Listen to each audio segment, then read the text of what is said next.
أبل خسرت 200 مليار دولار في يومين بس. وكشفت صحيفة فاينانشال تايمز البريطانية إن الصين منعت استخدام منتجات شركة أبل مش بس للموظفين الحكوميين، ده امتد كمان لكل موظفين الدولة وبعض مؤسسات القطاع الخاص، واللي وصل عددهم تقريبا ل 700 مليون موظف صيني. خلي بالك إن الصين بتشارك بنسبة 20% من مبيعات أبل حول العالم. ووقت ما كان العالم كله مستني مؤتمر أبل السنوي في 12 سبتمبر، وجهت شركة هواوي الصينية ضربة قوية لأبل بإطلاق موبايلين جداد بالإضافة لآخر إصداراتها الشهر اللي فات، وهو موبايلين ميت 60 برو بلس وميت اكس 5. بس المفاجأة الأكبر إن اللي ممكن ينهي الآيفون لا هواوي ولا أي شركة تانية منافسة، اللي ممكن ينهي الآيفون هي أبل نفسها. شد كرسيك بقى وهات كوباية القهوة بتاعتك وخليك معايا، وخلينا نشوف إيه سر الصراع بين أبل وهواوي، وليه ممكن أبل تتخلى عن أكتر أجهزتها مبيعاً في العالم. أنا أحمد طه، وأنت بتسمع الخلاصة.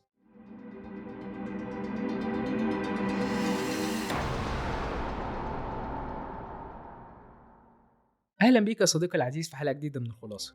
يوم الثلاث 12/9 أعلنت شركة أبل في مؤتمرها السنوي عن سلسلة تليفوناتها الجديدة آيفون 15 و15 بلس و15 برو والبرو ماكس، واللي استخدمت فيهم شريحة A16 بايونيك ووحدة معالجة مركزية سداسية النواة وغيرها من مميزات كتير كشفت عنها في المؤتمر، في الوقت اللي سبقتها فيه شركة هواوي وأصدرت يوم الجمعة 8/9 إصدارين جداد لسلسلة موبايلاتها، وهي ميت 60 برو وميت اكس 5 اللي بيحتوي على معالج 5G كيرن 9000S الجديد اللي طورته شركة SMIC الصينية، واللي تعتبر أكبر شركة لتصنيع الرقائق في الصين كلها طبقا للBBC البريطاني، واللي اعتبرت ضربة قوية بترد بيها الصين ممثلة في شركة هواوي على أبل والعقوبات الأمريكية، بعد تقرير أعلن انخفاض قيمة أسهم شركة أبل بأكتر من 6%، وده اللي بيعادل تقريبا 200 مليار دولار في يومين بس. استنى بس يا عم أحمد، إيه موضوع العقوبات ده؟ وإيه السبب في خسارة الشركة الخسارة دي كلها؟ سؤال حلو، خليني بقى أجاوبك عليه. على مدى قرون طويلة قامت حروب واتعملت تحالفات بين الدول وبعض، والسبب كان واحد من المصادر الأساسية وهو البترول. لكن حاليا الصراع اتنقل لمورد جديد تماما، وهي أشباه الموصلات والرقائق الإلكترونية اللي بتعتبر قلب لصناعة بتوصل قيمتها 500 مليار دولار. متوقع إن الصناعة قيمتها تتضاعف بحلول سنة 2030، واللي بتشمل من أول الصناعات التقليدية لحد صناعة السفن والصواريخ، والأهم صناعة خوارزميات الذكاء الاصطناعي أو AI. الصين محتاجة التكنولوجيا دي عشان تنتج الشرايح، والولايات المتحدة هي المصدر لتكنولوجيا الشرايح دي، وبالتالي بقى في صراع داير حاليا بين أكبر قوتين اقتصاديتين في العالم. الآيفون جواه شرايح زي دي متصممة في الولايات المتحدة وبتتصنع في تايوان أو الصين أو الهند. بيتم تصنيع معظم شرايح العالم حاليا في تايوان في شركة تايوان سيمي كوندكتورز الصناعية أو TSMC، أكبر صانع للشرايح في العالم والمورد الرئيسي لشركة أبل، وده اللي بيدي تايوان أهمية أو بمعنى آخر حماية من الصين فيما يسمى بدرع السيليكون في مواجهة الصين اللي بتطالب بإقليم تايوان من وقت طويل جدا، وده اللي سبب صراع كبير بين البلدين. وقررت الصين إنها تخلي إنتاج الشرايح دي أولوية وطنية، وبتستثمر بقوة في أجهزة الكمبيوتر العملاقة والذكاء الاصطناعي. حلو لحد كده؟ أقول لك لا مش حلو. في 15 مايو 2019 أصدر الرئيس الأمريكي السابق دونالد ترامب قانون حماية المعلومات وتقنية الاتصالات وسلاسل تزويد الخدمات، واللي طبقا ليه منع الشركات الأمريكية من التعاون مع هواوي وشركات صينية تانية، وده اللي تسبب في خسارة هواتف هواوي الجديدة إمكانية استخدام متجر تطبيقات جوجل، واللي يعتبر أساس لا غنى عنه في عالم التليفونات. وفي 2020 فرضت واشنطن عقوبات على شركة هواوي الصينية عشان ما تنتجش الرقائق الإلكترونية اللازمة لصناعة منتجات تنافس بيها منتجات الولايات المتحدة الأمريكية. وصرح ألين ستيفنز وكيل وزارة التجارة الأمريكية إن السبب ضمان قيام الولايات المتحدة بكل ما في وسعها لمنع الصين من الحصول على التقنيات الحساسة ذات التطبيقات العسكرية، واللي بيعتبر جزء من الأمن القومي.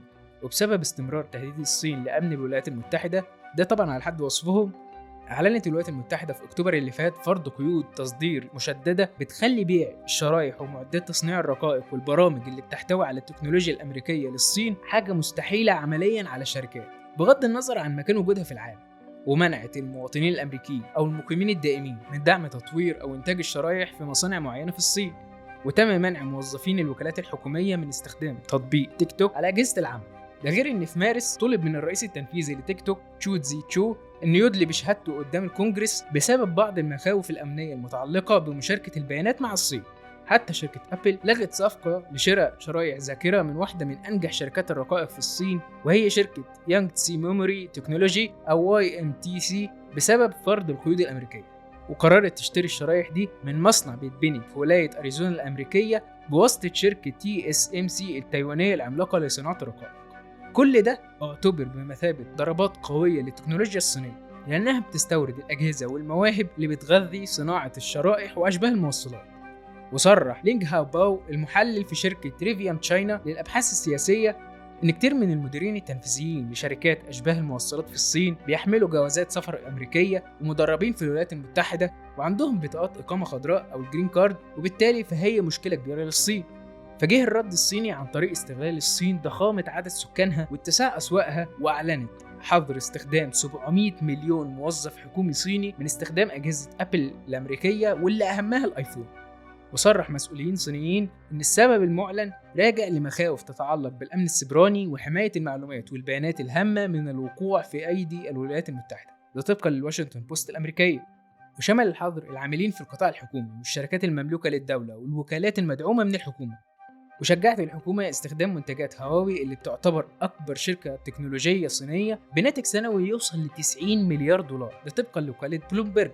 القرار ده اتسبب في انخفاض قيمة شركة أبل في سوق الأسهم بأكتر من 6%، أو ما يعادل 200 مليار دولار خلال يومين بس، بالرغم من أن شركة أبل بتتمتع بأعلى تقييم في سوق الأسهم في العالم، واللي بتوصل قيمتها ل 2.8 تريليون دولار، وده يعتبر أعلى من الناتج المحلي الإجمالي للأرجنتين وهولندا والسويد وسويسرا طبقا لوول ستريت جورنال.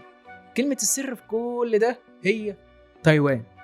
كفاية إن أقول لك إن صناعة أشباه الموصلات الاستراتيجية في تايوان والولايات المتحدة مرتبطين بشكل كبير جدا، وبتنتج تايوان 20% من سعة الرقائق العالمية و92% من منتجات أشباه الموصلات الأكثر تطورا في العالم. وفي 2020 تصدرت تايوان نسبة 45% من صادرات الولايات المتحدة من معدات أشباه الموصلات اللي بتستخدم تقريبا في كل شيء، من الهواتف المحمولة والسيارات للأسلحة والذكاء الاصطناعي. لكن ده موضوع تاني، لو تحب نتكلم فيه بالتفصيل اكتب لي في التعليقات. شركة هواوي الصينية كانت في يوم من الأيام أكبر شركة للهواتف الذكية في العالم من حيث المبيعات، لكنها انخفضت انخفاض حاد في حصتها السوقية في الصين اللي تعتبر أكبر سوق للهواتف الذكية في العالم بنسبة 11% لحد دلوقتي، مقارنة ب 27% سنة 2020. وده بسبب قطع الولايات المتحدة وصولها لأدوات صنع الشرائح الأساسية لإنتاج الهواتف ذات المواصفات المتقدمة. وخلال المدة نفسها زادت حصة أبل في السوق في الصين ل 19% مقارنة ب 11% سنة 2020، وفقا لبيانات شركة الأبحاث كاونتر بوينت. يا عم أحمد، منين أنت عمال تقول لي إن أبل بتخسر وترجع تاني تقول إن أبل بتكسب؟ أنهي واحد فيهم صح؟ والله يا صديقي ده سؤال صعب أجاوبك عليه دلوقتي. التكنولوجيا كل يوم بتتطور بشكل مرعب وسريع، لكن هنا في سؤال تاني أهم. ليه أساس أبل ما خافتش وقررت تعمل المؤتمر بتاعها عادي جدا وتنزل منتجاتها الجديدة رغم الخسارة دي؟ تعال بقى أقولك.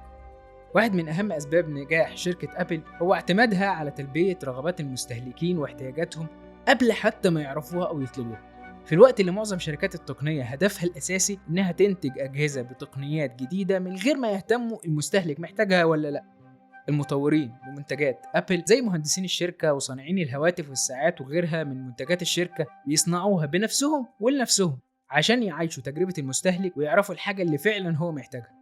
حتى ستيف جوبز كان بيختبر منتجات أبل عشان يعرف مدى فاعليتها وإذا كانت بتقدم كل اللي بيحتاجه العميل ولا محتاجة تتطور أكتر. سبب تاني بساطة مرونة منتجات شركة أبل. الشركة دايما بتركز على التصميم.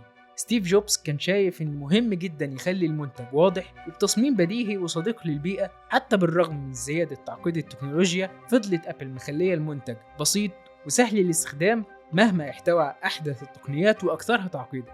وده بينمي عند المستهلك حاجة اسمها الوعي بالعلامة التجارية أو البراند أويرنس. وده ببساطة إن المستهلك بيقدر يعرف علامتك التجارية عن طريق ربط منتجك بنمط حياة الناس وعادات الشراء بتاعتهم، لدرجة إنه ما يفكرش مرتين قبل ما يشتري المنتج بتاعك ويبقى عميل مخلص للشركة مرة ورا مرة. وده اللي نجحت أبل إنها تحققه. بيقول تيم كوك الرئيس التنفيذي لشركة أبل إن العلاقة الوثيقة مع العملاء هي اللي بترفع المبيعات وبتحسن المنتجات، لدرجة إن هو شخصيا بيرد على رسائل الإيميل الخاصة بالعملاء ودافع أكتر من مرة عن حق العملاء في الخصوصية. حتى في كل مرة بتعلن فيها شركة أبل عن ميعاد إطلاق هاتف جديد بتلاقي آلاف من الناس مستنيين قدام توكيلاتهم المنتشرة في جميع أنحاء العالم في طوابير طويلة عشان ياخدوا أحدث نسخة من تليفوناتهم الآيفون الجديدة، ده غير طبعا الطلبات المسبقة لشراء النسخ الجديدة على الإنترنت. في دراسة أجرتها جرافيك سبرينكس لقت إن 100% من جيل الألفية في كل أنحاء العالم بيقدروا يتعرفوا على شعار أبل أكتر من الماركات التانية. الدراسة عرضت شعارات 200 شركة. شركة أبل كانت أكتر علامة معروفة عن العلامات التجارية التانية المتخصصة في صناعة التكنولوجيا زي مايكروسوفت وإنتل وآي بي إم وإتش بي وديل. سوق الموبايلات والتكنولوجي في حالة تقلب كبيرة قوي، وفي شركات كتير بتحاول تنافس بأعلى تكنولوجي وبخصومات كتير على منتجاتها. والرغم من منافسة أبل الشرسة مع الشركات التانية، إلا إن قوة الابتكار جوه أبل هي اللي بتخلي فيه فرق كبير بينها وبين منافسينها، وهي اللي خلتها تتخلى عن الايبود زمان عشان تطور الايفون، وهي برضو اللي ممكن في يوم من الايام تتخلى عن الايفون بعد اصدار ابل فيجن برو الجديده. كون انك قادر تحدد احتياجات العميل بتاعتك حتى لو هو ما قالهاش، دي من اهم المميزات اللي بتبني علاقه نفسيه وعقليه مع المستهلك، وبتربط ما بين البراند نفسه وبينك بعلاقه قويه. وهنا يجي دور الماركتينج اللي بيقولك احتياج العميل ايه وازاي هتقدم له المنتج او الخدمه دي، مش بس مجرد مراقبة المنافسين بيعملوا ايه وتقدر انت تحط ايه في المنتج بتاعك. المنتج اللي بيشبع احتياج المستهلك النفسي قبل العقلي ويحقق له شعور بالرضا والسعادة، هو ده المنتج والبراند الناجح. ستيف جوبز قال It's not the customer job to know what they want.